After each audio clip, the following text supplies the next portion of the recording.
అందరికీ నమస్కారాలండి. ఆనందలహరులతో జీవితాన్ని గడపడానికి రమాస్ ఆనందలహరికి స్వాగతం. ఛానల్ సబ్స్క్రైబ్ చేయండి, లైక్ చేయండి, షేర్ చేయండి. కాశీఖండం 3వ అధ్యాయం అండి. అగస్త్యాశ్రమము కాశీ విశిష్టత. వ్యాస మహర్షి సూత సుఖ వైశంపాయనాథులతో ఇట్లు పలికెను. దేవతలు మహర్షులు వారణాసికి వెళ్ళి మణికర్ణిక యందు వెంటనే సచైల స్నానమును చేసినారు.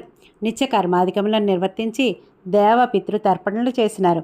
రత్నాలు, బంగారము, వస్త్రాలు, ఆభరణాలు, గోవులు, బంగారము, వెండి పాత్రలు, షడ్రసోపేత అన్నదానములు, ధాన్యములు, గంధములు, కర్పూరములు, దీపదానములు, విమానములు, పాదరక్షలు, బ్రాహ్మణ గృహస్థులకు సంవత్సరమునకు సరిపోవు భోజనాలు, తాపసులకు కౌపీన దండక మండలాదులు, గొడుగులు, ఔషధదానములు, సత్రదానములు, పౌరాణికులకు ధనములు మునగును సమర్పించి తీర్థవాసులను సంతృప్తిపరిచినారు.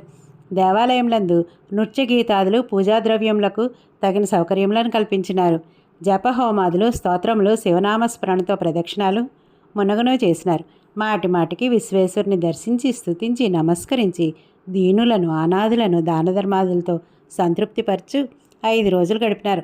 అనంతరము పరోపకారము కొరకు అగస్త్యుని ఆశ్రమానికి వచ్చినారు. అగస్త్యముని తన పేరుతో అగస్తీశ్వరలింగమును స్థాపించినాడు. దానికి ముందు భాగమున అగస్త్యకుండమును నిర్మించినాడు. సూర్యాగ్నుల వంటి తేజస్సుతో విరాజిల్లుచు సమాధి స్థితుడై ఉన్నాడు. ఆ ముని ఆశ్రమంలో క్రూర మృగములన్నీ తమ స్వాభావిక వైరమును విడిచి స్నేహభావంతో మెలుగుచున్నాయి. మృగములు, పక్షులు, జలచరములు మాంసభక్షణం మాని ఋషి జీవనం సాగించున్నాయి. స్వార్థము కొరకు మాంసమును వండువారు ఆ జంతువునకు ఎన్ని రోమాలున్నావో అంతకాలము నరకమున ఉందురు. పరుల ప్రాణాలతో పొట్టనింపుకుని వారు కల్పాంతం వరకు నరకములు అనుభవించెదరు. పిమ్మట జన్మించి తాము చంపిన జీవులచే తినబడుదురు. ప్రాణములు పోవుచున్నను మాంసభక్షణం చేయరాదు. మద్యమును మాంసమును సేవించి వారికి శంకరుడు దూరముగా ఉండును. కాశీ సర్వము లింగమయ అనుభావంతో వరాహములు తమ ముట్టలతో భూమిని త్రవ్వుటలేదు. భూదారోపి న భూదారం తదా కుర్యాజ్య ధాన్యతః సర్వాలింగమయీ కాశీ యతస్తద్భీతియంత్రితః. కాశీయందు నివసించు పశుపక్షాదులకు కూడా మరణ సమయమున విశ్వేశ్వరుడు తారక మంత్రోపదేశంతో ముక్తిని అనుగ్రహించును. యతో విశ్వేశ్వరేణైతే తిర్యక్యోప్యత్ర వాసినః నిధనావసరేమోచ్య స్తారకస్యోపదేశతః. కాశీక్షేత్ర మహిమను తెలుసుకొని దృఢ సంకల్పంతో కాశీయందు నివసించేవారు విశ్వేశానుగ్రహం వల్ల జీవన్ముక్తులగుదురు లేదా మరణానంతరము ముక్తులగుదురు. జ్ఞాత్వా క్షేత్రస్య మాహాత్మ్యం ఏ వసతే కృతనిశ్చయః తం తారయతి విశ్వేశో జీనంతమధవామృతం. కాశీ రహస్యమును కాశీ మహిమను తెలుసుకొని నివసించు జ్ఞానుల వలె జ్ఞానము లేని పశుపక్షాదులు సైతము పాపముల నుండి విముక్తులై ముక్తిని పొందుదురు. కాశీయందలి పశుపక్షాదుల స్థితిని చూసి దేవతలు తమ స్వర్గాన్ని నిందించుకొని కాశీ మహిమను వర్ణించుటకు పూనుకొన్నారు. కాశీయందు నివసించు పశుపక్షాదులకు పునర్జన్మ లేదు, దేవతలకు పునర్జన్మ కలదు. కాశీయందలి పతితులు మనకంటే శ్రేష్ఠులు. కాశీవాసులకు పతన భయము లేదు, స్వర్గవాసులకు పతన భయము కలదు. రాజ్యభోగం కంటే మాసోపవాసాదులతో కాశీవాసమే శ్రేష్టము. కాశీయందు కుందేళ్లు, దోమలు అనాయాసముగా పొందు ఉత్తమగతిని అన్యత్ర అష్టాంగ యోగంతో యోగులు కూడా పొందలేరు. కాశీయందలి బీదవాడు మనకంటే శ్రేష్ఠుడు. కాశీవాసులకు యముని వలన భయం లేదు. దేవతలమైన మనకు వింధ్యాద్రి వలన మహోపద్రవం కలిగింది. బ్రహ్మదేవుని రోజులో 8వ భాగమున ఇంద్రాదుల పదవులు నశించునవి. బ్రహ్మకు 100 నిండిన కాశీవాసి నశింపడు. కావున ప్రయత్నపూర్వకంగా కాశీయందు సత్కర్మలను ఆచరించాలి. కాశీవాస సుఖము బ్రహ్మాండంలో ఎక్కడా లభింపదు. వేల జన్మల పుణ్యం వలన కాశీవాసము లభించును. జన్మాంతరేషు సహస్రేషు యత్పుణ్యం సముపార్జితం తత్పుణ్య పరివర్తేన కాశ్యాం వాసోత్ర లభ్యతే. ఒకవేళ కాశీవాసం లభించిన విశ్వేశ్వరుని అనుగ్రహం లేనిచో ఫలము శూన్యము. కావున విశ్వనాథుని నిత్యము పునః శరణ పొందాలి. కాశీయందు 4 పురుషార్థములు సిద్ధించును. ఆలస్యముగానైనా ఇంటిని విడిచి కాశీకి వెళ్ళిన వారికి అశ్వమేధము చేసిన దానికంటే అధిక ఫలము ప్రాప్తించును. ఉత్తరవాహిని యొక్క గంగలో స్నానం చేసి విశ్వనాథుని దర్శించిన వారి పుణ్యము అనంతము. గంగా దర్శన స్పర్శన స్నానాదులు, ఆచమన సంధ్యోపాసన జపతర్పణ పూజనములు, పిమ్మట విశ్వేశ్వర దర్శన స్పర్శన పూజలు, ధూపదీప దానములు, ప్రదక్షిణ స్తోత్ర జప నమస్కారములు, దేవదేవ మహాదేవ శంభో శివశివ విశ్వేశ రక్ష అను భాషణములు, ముక్తి మండపమున అర్ధ నిమిషం కూర్చుండి ధర్మకథా శ్రవణము, పురాణ శ్రవణము, నిత్య కర్మానుష్ఠానము, అతిథి పూజ, పరోపకారము మున్నగ వాటి వలన కాశీవాసుల ధర్మము దినదిన ప్రవర్ధమానమగును. ఇచ్చట భవానీ సర్వపురుషార్థదాయిని, డుండి గణపతి సర్వకామన్లను తీర్చువాడు. విశ్వనాథుడు మరణ సమయమున చెవిలో తారక మంత్రోపదేశం చేసి సర్వ ప్రాణులకు ముక్తి నొసగును. సర్వార్థానామత్ర ధాత్రి భవాని సర్వాన్ కామాన్ పూరయేదత్ర డుండి సర్వాన్ జంతూన్మోచయే దంతకాలే విశ్వేశోత్ర మంత్రోపదేశాత్. కాశీయందు ధర్మం 4 పాదములతో పరిడవిల్లును. అర్థము అనేక ప్రకారములు. కామము సర్వసౌఖ్యములకు ఆశ్రయము. కాశీయందు లేని శ్రేయస్సు లేదు. విశ్వేశ్వరుడు ధర్మార్థ కామ మోక్ష స్వరూపుడు. సాక్షాత్తు అఖండ సచిదానంద విశ్వస్వరూపుడే. కాశీ వంటి పట్టణము ముల్లోకాల్లో లేదు. తస్మాత్ న కాశీ సదృశీ త్రిలోకే అని సంభాషించుకుంటూ దేవతలు పతివ్రత శిరోమణియకు లోపాముద్ర పాదముద్రలు చూచి నమస్కరించినారు. సమాధిని వీడి బ్రహ్మవలే ప్రకాశించు అగస్సును చూచి జయం పలికినారు. ముని దేవతలకు ఎదురుగా నేగి యథోచితముగా వారిని ఉపవిష్టులు చేసి ఆశీర్వదించి వచ్చిన కారణం అడిగినాడు. ఈ ఆఖ్యానమును విన్నవారు వినిపించిన వారు సర్వపాప విముక్తులై శివలోకమునకు వెళ్ళుదురు. 3వ అధ్యాయం సంపూర్ణం. 4వ అధ్యాయం బృహస్పతి లోపాముద్ర పాతివ్రత్యమును పేర్కొనుట. బృహస్పతి ఇట్లు పలికెను: ఓ అగస్యముని, నీవు గొప్పవారికి కూడా మాన్యుడువు. నీ యందు తపోలక్ష్మి బ్రహ్మతేజము పుణ్యలక్ష్మి ఔదార్యము శోభిలుచున్నవి.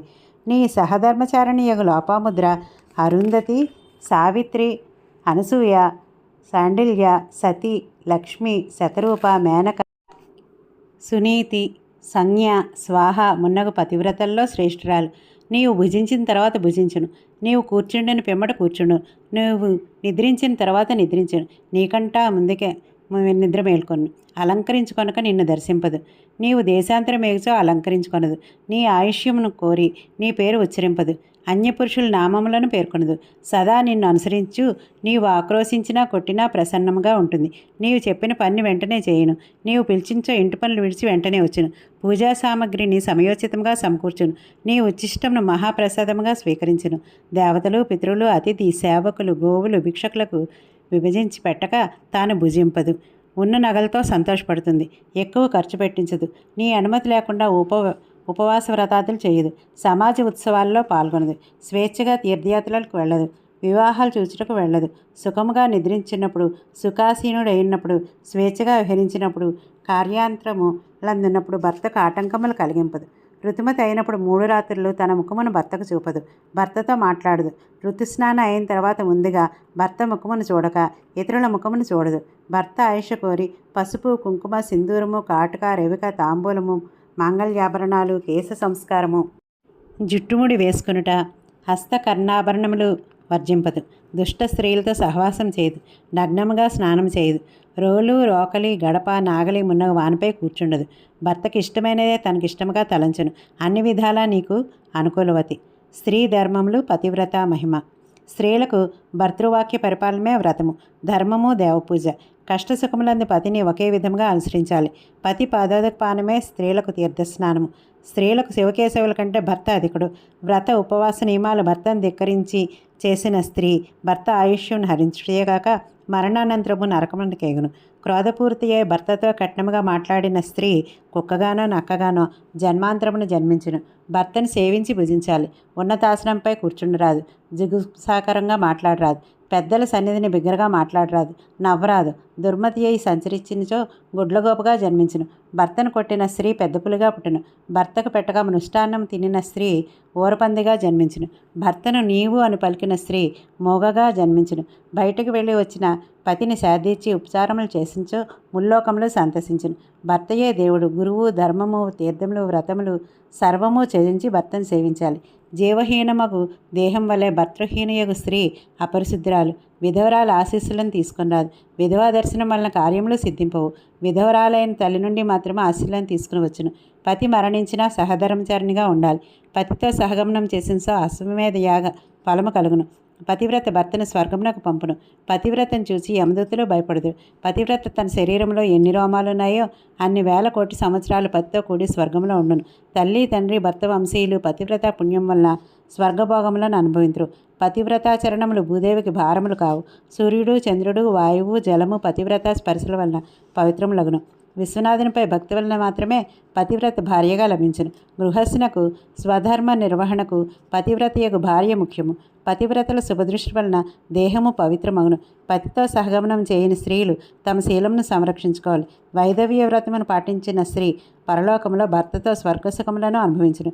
విధవరాలు తన నియమాలను పాటించు దాన ధర్మాలు, తీర్థస్నానాలు చేయుచు కుమారుని అనుమతితో అన్ని పనులను నిర్వర్తించుకోవాలి.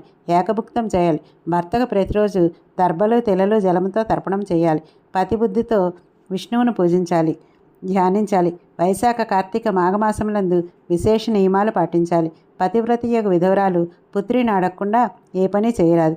ఈ విధముగా ఆచారములు పాటించిన విధవరాలకు పతివ్రత మరణానంతరము పతిలోకమును పొందును. పతిదేవతయగు స్త్రీకి గంగకు భేదం లేదు. పార్వతీ పరమేశ్వరులతో సమానరాలు. అందువలన పండితులు పతివ్రతలను పూజించవలెను. సగంగయా తయోభేదో యానారీ పతిదేవత ఉమా శివసమా సాక్షాత్ తస్మాత్తం పూజయత్ బుధ. అమ్మా లోపముద్ర, నీ దర్శనం వలన మాకు గంగా స్నాన ఫలం ప్రాప్తమైంది. ఓ అగస్త్య మహర్షి, నీవు ప్రణవస్వరూపుడువు. నీ పత్ని వేదస్వరూప. ఈ ఇంద్ర, అగ్ని, యమాది దిక్పాలకులు విశ్వహితం కోరి నీ యొద్దకు వచ్చినారు. వింధ్యాద్రి మేరుపై స్పర్ధతో పెరిగి సూర్యుని గమనాన్ని అడ్డగించింది. దానిని మీరు నివారించండి అని బృహస్పతి అగస్త్యుని ప్రార్థించెను.